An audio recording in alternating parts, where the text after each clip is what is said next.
Hey everyone, how's everyone doing? Yeah? Now, I know a lot of monologues are usually full of comedy, but let's make this one factual. Revenge is a very complicated subject. We have on the show revenge portrayed in different types of media, including animation and television. I think the best part of analyzing revenge is that it is relatable. I'm sure many people in the audience here have had their own experience with revenge and can understand exactly what this show is going to be about.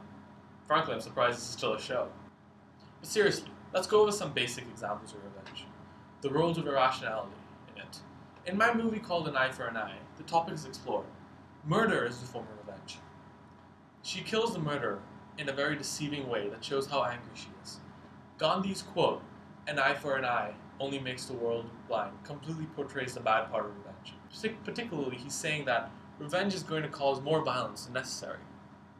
But perhaps we only say this until someone close in our family is affected by the bad consequences of revenge. This is pretty much going to be the main discussion point for today. Now it's time for a couple of clips, just to get it started.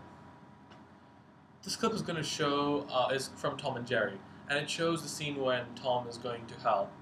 It's supposed to be a childish show, childlike show, but it's really political in the sense it shows our perception of revenge in the modern day. In that time, you can obtain the signature of that little mouse on this certificate of forgiveness. You will be permitted to pass. Now, if you fail, it's this.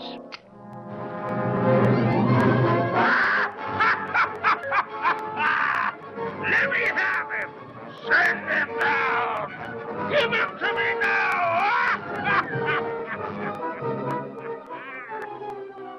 Remember, you have only an hour.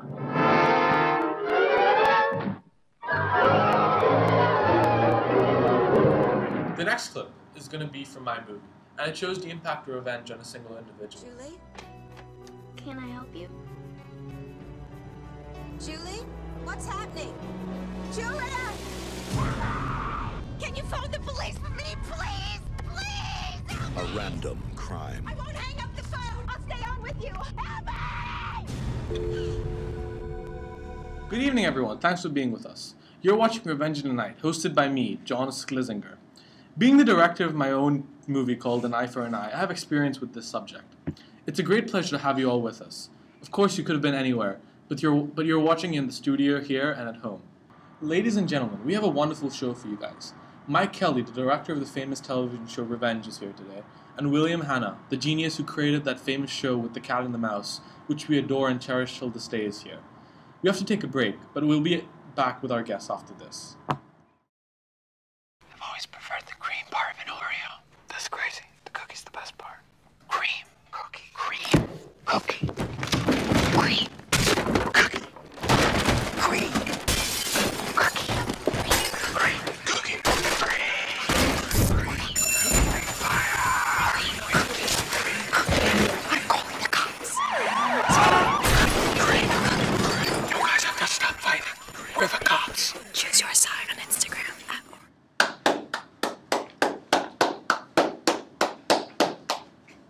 Thank you. Good evening, guys. Thanks for being on the show. Thanks for having us. So we have quite a range here in TV shows. Obviously, I directed my own movie particularly to do with revenge called An Eye for an Eye. Tell me and the audience first about the significance your television show has with the theme of revenge. Thank you, John. My show Revenge really portrays the theme of this talk show. Well, essentially, I wanted to have this show to illustrate how people use revenge in their daily lives.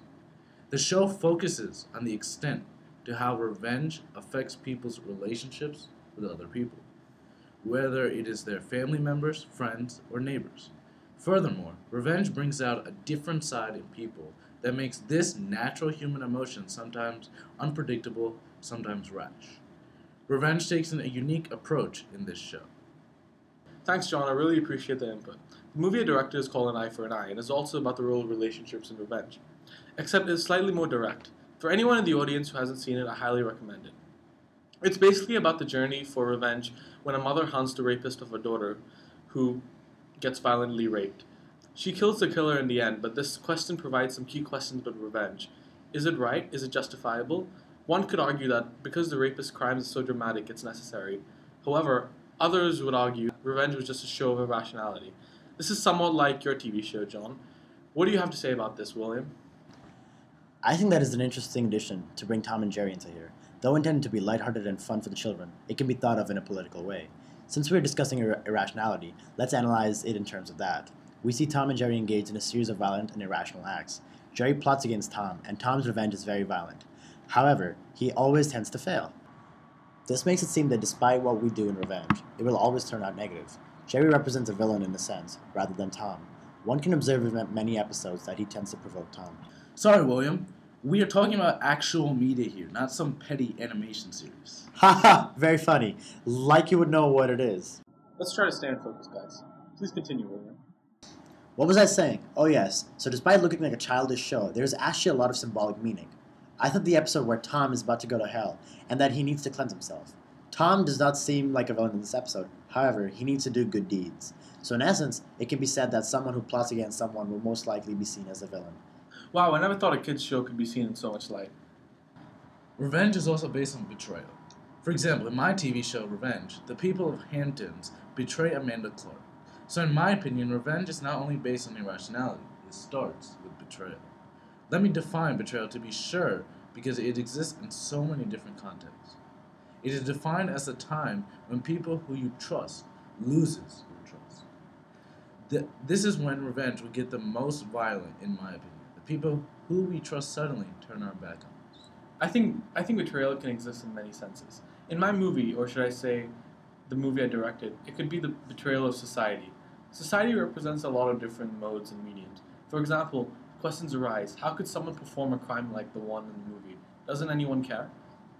We'll be back after this short break. I hate Mondays. Yeah, they're the worst. No worries, man. Everything will be alright. Yeah, man. Don't fret me, brother. Sticky bun comes soon. Yeah.